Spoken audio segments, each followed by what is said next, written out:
మన మంచు మనోజ్ హనుమారెడ్డి కాంబినేషన్ లో డేవిడ్ రెడ్డికి సంబంధించిన టీజర్ అయితే రిలీజ్ చేశారు భయ్య. టీజర్ అయితే నెక్స్ట్ లెవెల్ ఉంది.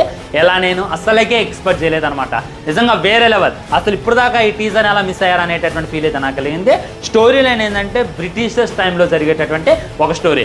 డేవిడ్ రెడ్డి చూసుకున్నట్లయితే బ్రిటిషర్స్కి ఎగెనిస్ట్, దాంతోపాటు మన మహాత్మా గాంధీజీకి కూడా ఎగెనిస్ట్ అనమాట. అసలు గాంధీకి ఎగెనిస్ట్ ఉంటుంది అనేటటువంటిది మీకు తెలియాలంటే సినిమా వచ్చిందా కాగాలి. సినిమా చూసుకున్నట్లయితే ఈ దసరా రిలీజ్ అవుతుంది. ఒక్కసారి వెళ్ళి టీజర్ చూసేటటువంటి ప్రయత్నం చేయండి. బ్లడ్ బాత్ ఉంది. మన డ్రీమ్ని మిక్స్ చేసి డైరెక్టర్ గారు అయితే ఈ సినిమా తీసిండు అనేటటువంటి ఫీల్ అయితే నాకు కలిగింది అనమాట. మనకు ఉంటుంది కదా, అరే బ్రిటిషర్స్ టైంలో నేను పుట్టినా బాగుండేది, వాళ్ళ నా కొడుకుల్ని వేటాడేటువంటి పుడిషోని గిడిషోని అని చెప్పి ఉంటుంది కదా. అదేవిధంగా మనం మనోజ్ చూసుకున్నట్లయితే డేవిడ్ రెడ్డి క్యారెక్టర్లో త్వరగా ప్రవేశం చేసిందనమాట. ఒక్కొక్క బ్రిటిషర్స్ని వేస్తంటే మామూలు ఫీల్ రాదా, వైపు కూడా వేరే లెవెల్ ఉంది. బ్లడ్ బాత్ అనేటటువంటి ఫీల్ కూడా నాకు కలిగింది అనమాట. ముఖ్యంగా అన్న యాక్టింగ్ ఎర్రగా తీసేసిండు. ఈ సినిమాతో కొట్టేటటువంటి కంబ్యాక్ మామూలుగా ఉండదు అనేటటువంటి ఫీల్ అయితే టీజర్ చూస్తే కలిగింది.